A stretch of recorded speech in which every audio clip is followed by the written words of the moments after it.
આત્મક છે તો બ્રહ્મનો ક્યારે સંયોગ કે વિપ્રયોગ થઈ શકે જ નહીં.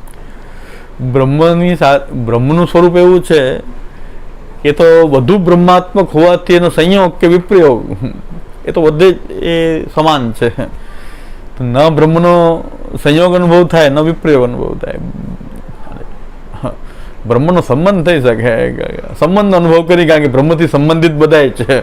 એટલે દીક્ષાને બ્રહ્મ સંબંધ કીધી કે તમારો સંબંધ બ્રહ્મથી તો છે જ, ખાલી અનુભવ કરવાનો છે કે ભાઈ ભગવાન બ્રહ્મરૂપથી આપણી સાથે જોડાયેલા છે. એટલે બ્રહ્મનો સંબંધ બ્રહ્મથી થશે, તમે એ વ્યાપકતાનો અનુભવ થશે, એ વ્યાપકતામાં પોતાની અંશાત્મકતાનું ભાન થશે.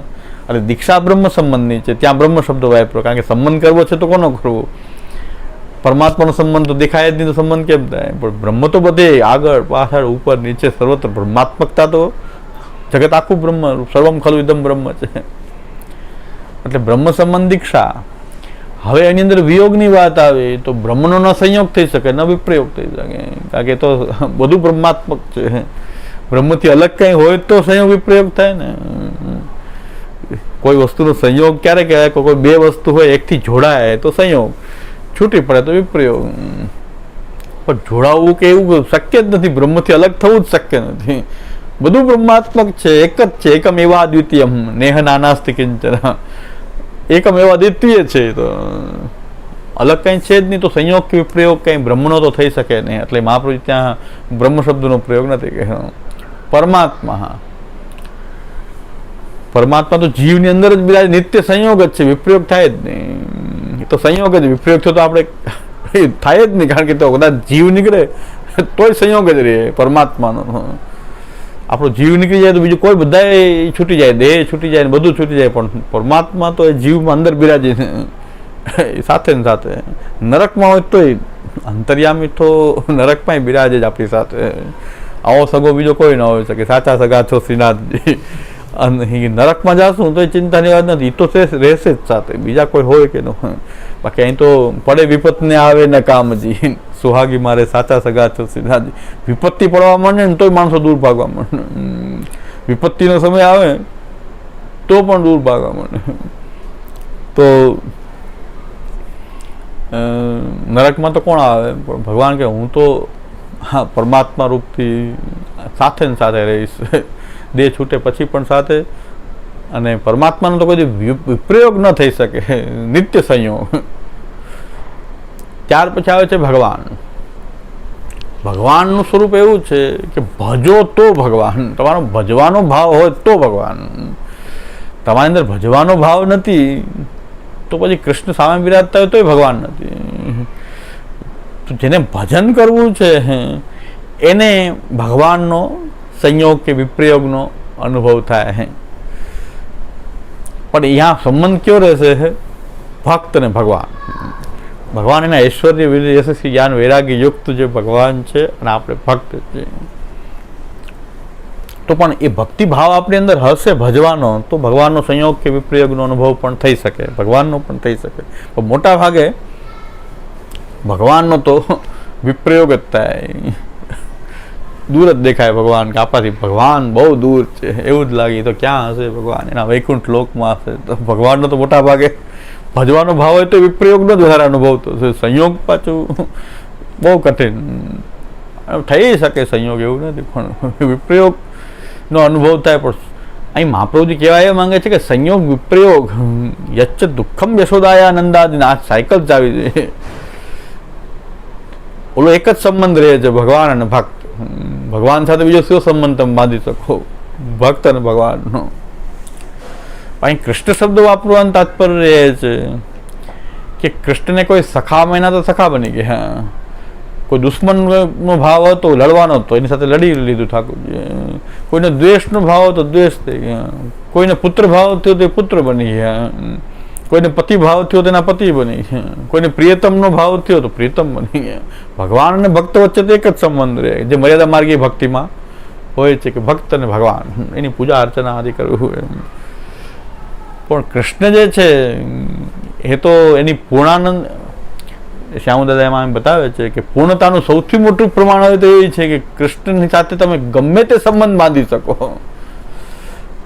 ભગવાન અવતાર કાળમાં કૃષ્ણ એ બતાવ્યું, એની પૂર્ણતા એ બતાવી કે તમે જે સંબંધ બાંધો એને ભગવાન એને પૂર્ણ રીતે એની સાથે એ રીતે ભગવાન એની સાથે ઇન્ટરેક્શન કર્યું. જેવો તમે એને ભાવ હતો સખાને એકદમ સખારૂપથી અનુભવમાં આવ્યા, બધાને અલગ અલગ રીતે. અને જેને ખૂબ લડવાનો ભાવ હતો કૃષ્ણ સાથે, એને પણ ભગવાને કૃષ્ણને એને પણ પૂરેપૂરું એ ભાવનું દાન કર્યું. 100 ગાળો આપવાનો, કૃષ્ણને ગાળો આપવાનું માનો ભગવાન કાંઈ તું ગાળ આપતા, તને ઈચ્છા ગાળ આપવાની છે ને તો 100 પૂરી કર, હું સાંભળીશ. જેને ગાળ આપવાનો ભાવ હતો તો કૃષ્ણ કે એમાંય વાંધો નથી, કે એ પણ સાંભળતું. લડવાનો ભાવ છે લડશું, તો રંગમંચમાં પધાર્યા, ચારણ ને મુષ્ટિક ને બધા સાથે, કુલિયા પીડા હાથી બધા સાથે ભગવાન ત્યાં લડ્યા. લડવાનો તમારો ભાવ છે તો લડી શકું, કોઈને ભણાવવાનો ભાવ છે તો હું શિષ્ય બની શકું, સાંદીપનીનો હું શિષ્ય બની જાઉં, અને અર્જુનને કંઈ શીખવું છે તેનો ગુરુ બની જાઉં, કૃષ્ણ મંદિર જગતગુરુ થઈ જાય. આ પૂર્ણતાનું સૌથી મોટું પ્રમાણ હોય. આ કૃષ્ણની લીલા એવી છે કે એમાં બધી જગ્યાએ પૂર્ણતા ભરેલી છે, કે સર્વરૂપ એ બીજા કોઈ ભગવાન જે બીજા બધા અવતારો જોઈએ, બીજા કોઈ દેવ જોઈએ, એની ભગવત્તા એમને એમ રહે. ભગવાન અને ભગવાન. કોઈ મહાદેવજીને પોતાના પુત્ર માને ઝુલાવી ન શકે, ત્રીજું નેત્ર ખોલીને ભસ્મ કરે છે, તો મહાદેવજીને કોઈ પલનામ ઝુલાવી ન શકે કે તમે મિત્ર બની જાઓ, એવું મહાદેવજી રિસ્પોન્ડ ના કરે. એટલે પોતાનું જે ભગવાનનું રૂપ જે છે તો ભગવત્તા એ બતાવી શકે. પણ અને કદાચ મહાદેવજી કોઈ પુત્ર થાય તો એવો પુત્રનું વાત્સલ્ય નો પ્રકટ થાય, ડર જ લાગે ને. મહાદેવજી છે, મહાદેવજી કોઈ પુત્ર બનીને આવે તોય એમાં પુત્રનો ભાવ જાગવો કઠિન થઈ જાય, કે ડર લાગે એનાથી. પાછી ઘણું બધું ભેગું હોય, ભૂત ને પિત્ત ને પિશાચ, ભૂતનાથ છે ને, બધા ભૂતો ભેગા હોય, ભૈરવ ભૂત એ બધા ઘણા એવા હોય એની સાથે. તો એમની સાથે તો એટલે કૃષ્ણ તો સર્વરૂપ થઈ શકે છે, સર્વને એ પૂર્ણતાથી એનું દાન કરે. તો એ કૃષ્ણ લીલાનું જ્યારે આપણે અવગાહન કરતા હોઈએ, ત્યારે કૃષ્ણ લીલાનું જો અવગાહન કરીએ તો આપણી જે ભાવનાઓ જે છે, આપણે ઘરમાં પધરાવીને જ્યારે એની સેવા કરવી છે, તો એ આપણી સાથે આપણા જેવા થઈને બિરાજે. એને પુત્ર ભાવ કદાચ આપણને જાગે તો એ પુત્ર ભાવનો પુત્ર બની શકે, કોઈ મિત્ર ભાવ, બધું કૃષ્ણમાં બધું છે. એટલે એવા કૃષ્ણનો આપણને વિરહ થઈ રહ્યો છે કે જે વ્રજમાં પધારીને જે આપણે લીલા કરીએ, 10મા સ્કંદમાં બધી જ લીલાનું કૃષ્ણ અવતારનું આખું ચરિત્ર આપણે જોઈએ, ત્યારે ભગવાને પોતાનું બધાના જૂઠણ પાત્રો ઉપાડ્યા. કૃષ્ણ લીલા તો જે યુધિષ્ઠિર રાજ વખતે ભગવાને એના બધાના તમારે ઘરે મારો મિત્ર છે તો હું અહીંયા એના ઘરમાં એનું ઘરનું કામે કરી શકું છું, કૃષ્ણ એ પણ બતાવ્યું. અને જ્યારે સ્વધામ પધાર્યા પછીની જે સ્તુતિ જે છે એમાં ઉદ્ધવજી કહે છે અમે ઓળખી ન શીખ્યા કે કોણ અમારી સાથે હતું, કે એ કૃષ્ણને અમને અમારા યાદવ જેવા લાગતા હતા, પણ અમે એને ઓળખીને શીખ્યા કે સાક્ષાત ભગવાન હોવા છતાં એવી તમારી સાથે હળીમળી ગયા હતા, તમે ભૂલી ગયા કે ભગવાન છે. તો અને ઉગ્રસેનની સભામાં ઉગ્રસેનને રાજા કહે ને દ્વારકાના રાજા કોઈ દી બન્યા જ નથી ભગવાન, અને પોતે આજ્ઞા માંગે ઉગ્રસેન, આપ આજ્ઞા આપો તો હું બોલું. હકીકતમાં ઉગ્રસેન ને રાજ્ય આપનાર ભગવાન છે, છતાં ત્યાં ભગવાન એક ત્યાં કોઈ મેમ્બર ઓફ પાર્લામેન્ટ જેને કહેવાય કે સભાસદ હતા, ખાલી સભાના સભાસદ હતા, દ્વારકાધીશ નહોતા. એ દ્વારકાધીશ તો કહેવાય એટલા માટે કે ખરેખર રાજ્ય એમનું હતું, જેમ કિંગ મેકર હોય એવી રીતે. પણ ભગવાન કૃષ્ણનું આખું ચરિત્ર એવું છે કે જો કૃષ્ણ શરણાગતિની દીક્ષા લઈ શ્રી કૃષ્ણ શરણમાં કરીએ અને ભાગવતનો પાઠ કરીએ, શ્રવણ કરીએ ભાગવતની કથા, તો કૃષ્ણ પ્રત્યેનો વિરહ, કૃષ્ણનો જ વિરહ જાગે. શું કામ કે અમારે આવો કૃષ્ણ જોઈએ કે જે એવી રીતે પણ અમારા ઘરમાં એ પ્રકટ થાય તો એનો વિરહનો અનુભવ થાય, એટલે કૃષ્ણ વિયોગ. કે આ કૃષ્ણ જે છે અમારા ઘરમાં આવીને અમારા જેવો એ બની શકે, ભગવાનનો બની શકે. ભગવાન નહીં પણ કૃષ્ણ તો અમારા ઘરમાં અમારી સાથે રહી શકશે, અને એની સાથે અમે બધું જ પ્રકારનો વ્યવહાર કરી શકશું, સર્વભાવે એના ભજનીઓ બધા. આ તો કૃષ્ણનું એવું ચરિત્ર છે કે એ દરેક ભાવનું પોષણ કરવા માટે એ સક્ષમ છે, એટલે એનો વિરહ થાય છે. કારણ કે આપણી પદ્ધતિ એવી છે કે અષ્ટાક્ષર દીક્ષા લેવી અષ્ટાક્ષર દીક્ષા લેવા પછી આપણી ભાગવત જે છે એની કથાનો અધિકાર તો મળે જ છે ને. શરણાગતિમાં આપણા માર્ગના ગ્રંથોનો અભ્યાસ અને ભગવદ લીલા આ ભાગવત દ્વારા ભગવાન કૃષ્ણના ચરિત્રનું અવગાહન કરીએ તો આપણી અંદર કૃષ્ણ પ્રત્યેનો એ વિયોગનો ભાવ જાગૃત થાય. અને જેને આ કથા કરવાથી કૃષ્ણના વિયોગનો ભાવ જાગૃત થયો છે, મહાપ્રભુ કહે છે એને બ્રહ્મ સંબંધ દીક્ષા આપી શકાય. અને બ્રહ્મ સંબંધ દીક્ષા આપવાથી એને કૃષ્ણ સેવા વિયોગ થયો છે, એટલે કૃષ્ણ વિના રહી શકે નહીં. એટલે હવે ભગવત સેવામાં જલ્દી પ્રવૃત્ત થાય. આ એક આપણી સ્વસ્થ એક પ્રણાલી હતી સેવામાં જોડવાની. એ શ્રી મહાપ્રભુજીએ આપણને અહીં કૃષ્ણ વિયોગ શબ્દો વાપરી અને જે કૃષ્ણનું જે કૃષ્ણાવતારનું આખું જે ચરિત્ર છે કૃષ્ણનું, કૃષ્ણાવતારપતિ મહાપ્રભુજી કહે છે કૃષ્ણાવતારનું જે આખું ચરિત્ર છે ભાગવત દસમ સ્કંદમાં અને આખા ભાગવતમાં જે ભગવાનની સર્ગ વિસર્ગ સ્થાન પોષણ લીલા એ પ્રકટ થઈ છે. એ ભગવાન પોતાના ભગવાનપણું છોડી અને ભક્તોની વચ્ચે પૂર્ણ રૂપે પ્રકટ થઈ જાય, એમ આપણા ઘરમાં આપણી વચ્ચે એ પૂર્ણ રૂપે પ્રકટ થઈ જાય. એટલા માટે આપણને કૃષ્ણનો વિયોગ થાય છે કે આવો કૃષ્ણ મારે પણ જોઈએ, એનાથી હું દૂર કેમ રહી શકું, એ કૃષ્ણ સાથે હવે આપણે કેમ દૂર રહેવાય, એવો ભાવ જાગૃત થયો. તે બ્રહ્મ સંબંધનો પૂર્વાર્ધ થયો. કૃષ્ણ વિયોગ જનિત તાપ એ પૂર્વાર્ધ થયો. અને પછી હવે આપણી જે સેવા છે એ ભક્તિ ભાવાત્મક સેવા છે. એ મહાપ્રભુજી આપણને યાદ અપાવે છે કે ભાઈ કૃષ્ણમાં બધું જ રિસ્પોન્ડ કરવાની શક્તિ છે, પણ આ અનવતાર કાળમાં તમારે એમની જે સેવા કરવાની છે એ ભજનના ભાવથી કરવાની છે, ભક્તિ ભાવથી કરવાની છે. કૃષ્ણ એ જ છે કે બધા ભાવનું પોષણ કરી શકે છે, એવો જ છે. પણ આપણી જે સેવા જે છે એ ભક્ત્યાત્મક હોવી જોઈએ. એટલા માટે ભગવતે હવે તમે જે સમર્પણ કરી રહ્યા છો એના તમે કૃષ્ણ છે તમારા જેવો થઈને રહેશે, તમારો મેમ્બર થઈને રહી શકે છે, એ સખા બની શકે, પુત્ર બની શકે, પણ એને એ ભૂલવું ન જોઈએ અનવતાર કાળમાં કે ભગવાન પણ છે. એની ભગવાન પણ ભૂલીને તમે એને કોઈ લૌકિક બાળકની જેમ ટ્રીટ કરવા માંડો કે લૌકિક બાળકની જેમ તમે એની સાથે પછી પીપરે આપવા માંડો, સાયકલ બિરાજ ઠાકોરજી અત્યારે યુટ્યુબમાં કોઈ ગોગલ્સ ધરાવે છે ને કોઈ ઠાકોરજીને ગોગલ્સ ધરાવ્યા હોય, સાયકલ પર બિરાજાવ્યા હોય અને સ્વિમિંગ પુલમાં આ રીતે ઉપરથી આમ છોડે લસરપટ્ટીમાંથી, ઠાકોરજી સ્વિમિંગ પુલમાં પડે તો એટલે મહાપ્રભુ આગળ ભગવતે લગાવે છે કે તમારે ભક્તિભાવ ને મર્યાદામાં રહી અને તમારી સેવાને ભક્ત્યાત્મક બનાવવાની છે. પણ કૃષ્ણ તો તમારી અંદર એ મર્યાદામાં રહીને પણ એ સર્વભાવનું પોષણ કરવા માટે એ સક્ષમ છે. પણ એની જે આદિદૈવિક ભગવાનનું જે રૂપ છે એ મર્યાદાનો ભંગ ન થાય એ પ્રકારથી તમે પણ એ સર્વભાવથી એની સેવા કરો. એને પુત્ર પણ માની શકો છો, સર્વભાવ અંતર્ગત તમે પુત્ર પણ માની શકો છો, પણ સાથે સાથે ભગવાન નથી, પરમાત્મા નથી કે બ્રહ્મ નથી એવું નથી. ઠાકોરજી આ ભાવનું પોષણ કર્યું છે.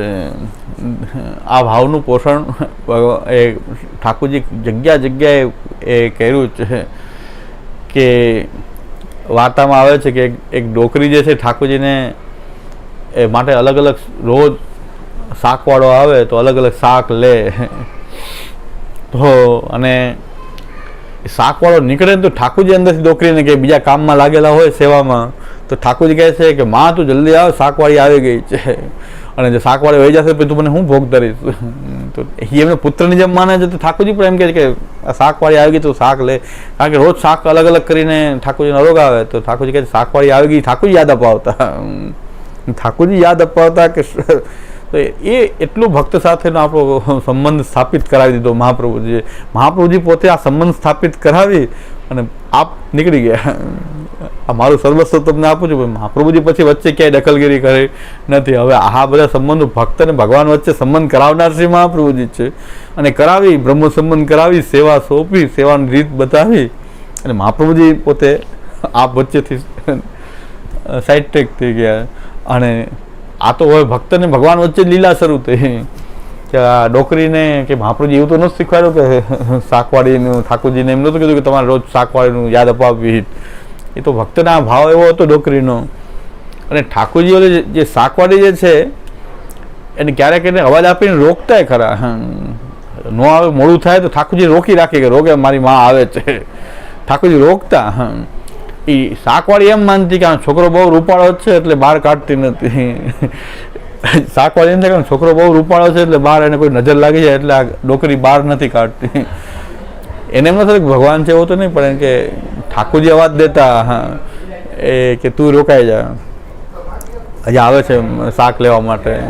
તો શાક જેવી વસ્તુ માટે ભગવાન હોય તો થોડું કે શાક માટે રાહ જોવે. એ તો કૃષ્ણ છે. એ કૃષ્ણ વિયોગ એટલે થઈ રહ્યો છે કે અમારે આવો કૃષ્ણ અમારી સાથે, ભક્તોને આવો આનંદ આપનારો કૃષ્ણ અમારી સાથે રહે. ભગવાન હોય તો આવું થોડું કે શાક જોઈએ છે, હે તો જે કંઈ ધરી દે હોય તો એ બહુ પર્યાપ્ત છે. ભગવાનને કંઈ શાકની અપેક્ષા નથી, પણ કૃષ્ણને તો છે. એ જ્યારે ભક્ત ભાવાત્મક બનીને ઘરમાં બિરાજે ત્યારે તો એમને આવશ્યકતા છે. હમણાં મેં બાળકોના વચનામૃતો જોયા તો એક બાળકના ઠાકુરજીએ એમના એક વૈષ્ણવને સ્વપ્નમાં આજ્ઞા કરી કે હવે આ તો આ પ્રસંગ કહેવાય એવો નથી, પણ છતાં એ આજ્ઞા કરી કે તું અહીંયા આવ, આ વસ્તુ કારણ કે પરદેશ પધાર્યા છે બાળક, આ વસ્તુ મારે જોઈએ છે તો તું આવે. અંતરંગ એમનો જે વૈષ્ણવ હતો એમને આજ્ઞા કરી. તો એમને પછી ઠાકોરજી જેવો અનુભવ ન થયો કે આપ છો કોણ? બાળક જેવું રૂપ ધરીને આવ્યા, નાના બાળક જેવું રૂપ ધરીને એને સ્વપ્નમાં. ત્યારે ઓલા ઓળખી ન શકે કે ભાઈ તમે કોણ, તમે એમ કેમ કહો છો કે આ વસ્તુ અહીંયા પહોંચાડો. બાળક પરદેશ પધાર્યા હતા ત્યારે, હવે મહિને બે મહિને પાછા પધારતા. તો ઠાકોરજીએ એમના અંતરંગ સેવકને કીધું કે તું આ વસ્તુ અહીંયા પહોંચાડ. તો વૈષ્ણવ ઓળખી ન શકે કે તમે છો કોણ, તમે કોણ કહો છો, શા માટે કહો છો અહીંયા દઈ જવાનું. તો કીધું એ મહારાજશ્રીનો હું લાલજી છું. કે ના, લાલજી તો બહુ મોટી ઉંમરના છે, ઓડી મોટરના, કે એ અંદર રાખે છે કે બીજો નાનો લાલજી હું છું. કે મેં તો આના લાલજી તો જોયા છે, એ તો બહુ મોટા છે ઉંમરમાં, તમે તો બહુ નાના છો. એટલું સ્વપ્નમાં ઠાકોરજી આજ્ઞા કહે કે આ વસ્તુ અહીંયા મારે જોઈએ છે તો મને પહોંચાડ. તમે છો કોણ? તેમણે કીધું ભગવાન છું, ઠાકોરજી છું, કે મારું આ નામ છે. તેમ કીધું કે હું એમનો લાલજી છું. કે લાલજી એવડા છે જ નહીં, એના તો બહુ મોટા છે. કે એ એક નાનો લાલજી હું છું, બહુ મને અંદર રાખે છે. એ મોટા લાલજી છે, હું નાનો છું. આ વસ્તુ તું જલ્દી પહોંચાડ ત્યાં. તો પછી એ બાળકને એમણે વાત કરી કે આ રીતે કોઈ મને અનુભવ થયો ને આ વસ્તુ પહોંચાડ. બાળક સમજે કે આ ઠાકોરજી સિવાય બીજું કોઈ ન હોય. આ તો બીજો લાલજી કોણ? એક છે પણ બીજો તો આ જ છે. કે એટલે આ ઠાકોરજી જ પધારીને આજ્ઞા કરી કે આ વસ્તુ ત્યાં પહોંચાડી દે. તો કેટલા ભક્તના ઠાકોરજી એમ કે એ કૃષ્ણ જ કહી શકે ને, ભગવાન થોડો કે હું તો ભગવાન કૃષ્ણ તો ન કે, પણ કૃષ્ણ જે છે એ આપણો પુત્ર બનીને ઓળખાણ આપે કે હું એનો પુત્ર છું. તો આનાથી વિશેષ શું છે? તો આ બધું એટલે કૃષ્ણનો વિયોગ આપણને થઈ રહ્યો છે. અને એની ભગવત્તા ભૂલાઈ ન જાય કે તમે એની ભક્તિભાવથી એની સેવા કરો. ભક્તિભાવ ખંડિત કરીને લૌકિક પુત્રની જેમ તમે રાખવા જશો તો પછી ભક્તિભાવનું ખંડન થઈ જાય. અનવતાર કાળ છે. તો ભગવતે કૃષ્ણએ પણ પાછું કીધું છે કે પછી તમારી સાથે હળીમળીને રહે છે એનો દુરુપયોગ ન કરો કે ભગવાન નથી એવું નથી. આપણે ત્યાં મહાત્માના કીર્તન વારંવાર બોલાય છે. આરતી કરવામાં આવે, દંડવત કરવામાં આવે. આપણે પલના ઝુલાવીએ તો આરતી કરીને દંડવત કરીએ. એ આરતી કરવાનો ભાવ પછી ભગવતે કૃષ્ણાયનો. આરતી કરવાનો ભાવ કે આપણે ભગવાન છે ભૂલાઈ ન જાય એટલે આપણે આરતી કરીએ. બાળકની વારે વારે આરતી ઉતારવાની ન હોય. આપણા પુત્રને કે આખો દિવસ આરતી થોડી ઉતારે. પણ આરતી, દંડવત, પ્રણામ વગેરે કરવાની જે પદ્ધતિ છે એમાં ભગવાન એ પાછા ભગવાન છે. આ તો પુષ્ટિ છે નહીં. વારંવાર એની પુષ્ટિનો અનુભવ થાય કે એટલા કૃપા કરીને આપણને આ રીતે બિરાજે છે. આપણી પાસે છે તો ભગવાન. તો સમર્પણનો ભાવમાં ભક્તિ ભૂલાઈ ન જાય તો પાછા ભક્તિ ભાવાત્મક એ ભગવાન પણ છે. બીજી વસ્તુ એ છે કે મહાપ્રભુજીએ પધરાવ્યું છે એ તો એ રૂપ કૃષ્ણનું પધરાવેલું છે. કૃષ્ણનું રૂપ પધરાવેલું છે. પછી એ પિત્તળનું હોય કે ધાતુનું હોય, શિલાનું હોય, વસ્ત્રનું હોય, હસ્તાક્ષર રૂપ હોય કે કંઈ પણ રૂપ હોઈ શકે ભગવાનનું. એમાં કૃષ્ણ કેવી રીતે આવ્યા? હવે એમ થાય કે આપણે તો કૃષ્ણ જોતા હતા ના તો સ્વરૂપ પધરાવ્યું મહાપ્રભુજી. કૃષ્ણ ક્યાંથી આવ્યા? તો મહાપ્રભુજી આજ્ઞા કરે છે કે એનું બ્રહ્માત્મક પાસું પણ જોવું જોઈએ. એ પરમાત્મા છે, ભગવાન છે. પરમાત્મા બધે વ્યાપ્ત છે, બધાની અંદર પણ છે. અને બ્રહ્મરૂપથી સર્વવ્યાપક પણ છે. અને ભગવાન છે એ મૂર્તિમાં પ્રકટ થવાનું સામર્થ્ય એની અંદર છે. કદાચ એ મૂર્તિથી પણ અનુભવ કરાવવા સમર્થ છે એટલે તો એ ભગવાન છે. કર્તુમાં કર્તું અંઠા કર્તું સમર્થ છે. એટલે ભગવાન પણ છે અને કૃષ્ણની લીલા બધી જ નિત્ય છે. કૃષ્ણ ક્યારેય સ્વધામ પધાર્યો જ નથી, આસુર વ્યામો છે. તો અત્યારે પણ કૃષ્ણ બિરાજી શકે એટલે આ મૂર્તિ કૃષ્ણ કેમ ન હોય છે? કારણ કે લીલા નિત્ય છે. સર્વ દેશ સર્વ કાળમાં જે પ્રકટ થઈ શકે એ નિત્ય કહેવાય. આપણા ઘરમાં આ મૂર્તિમાં એ કૃષ્ણ કેમ ન હોઈ શકે? કારણ કે સર્વત્ર છે તો પછી મૂર્તિમાં તો છે. પણ હવે શા માટે આપણે મૂર્તિ કે સ્વરૂપથી સેવા શરૂ કરીએ છીએ, ડાયરેક્ટ કૃષ્ણની કેમ નહીં? એ પણ એક આની અંદર એક વિચારણીય મુદ્દો હજી એ પણ છે કે ડાયરેક્ટ મહાપ્રભુ જેટલા સમજ છે કે ડાયરેક્ટ કૃષ્ણનો અનુભવ કરાવી શકે, સ્વરૂપ શું કામ બદલાવે? તો એ આપણે આગળ વિચારે જે એટલો મુદ્દો. બાકી સેવ્ય સ્વરૂપનો આખો આપણા ઠાકોરજીનું ગુણગાન છે. જેના ઘરમાં જે ઠાકોરજી બિરાજે એનું ગુણગાન, અને જેની ઉપર નથી બિરાજતા એ આવા ઠાકોરજી પધરાવવાનો વિરહ એની અંદર જાગૃત થાય કે આવા ઠાકોરજી આપણને પણ જોઈએ. તો જેને નથી બિરાજતા કથાથી એને એવો વિરહ એ પ્રકટ કરાવે. આ બધી વાત કે આપ સેવ્ય બિરાજે એનું મહાત્મ્ય સમજાય, એમાં સ્નેહ થાય. નથી બિરાજતા તો એનો ભાવ જાગૃત થાય વિરહનો કે અમને પણ આવા કૃષ્ણનું સાનિધ્ય ક્યારે પ્રાપ્ત થાય. દ્રઢૈન ચરણ કેરો ભરોસો, દ્રઢૈન ચરણ શ્રી વલ્લભ નખ ચંદ્ર ચટાબિનો, સબ જગમાં જે અંધેરો ભરોસો, દ્રઢૈન ચરણ સાધન યોર નહીં આકલી, જાસુ હો કહા કહે દ્વિવિધયાંદરો, બિના મોલ કો ચેરો ભરોસો, દ્રઢૈન ચરણ કેરો ભરોસો. શ્રી વલ્લભાજી, શ્રી ગોપીનાથજી, શ્રી ગુસાઈજી પરમ દેવા.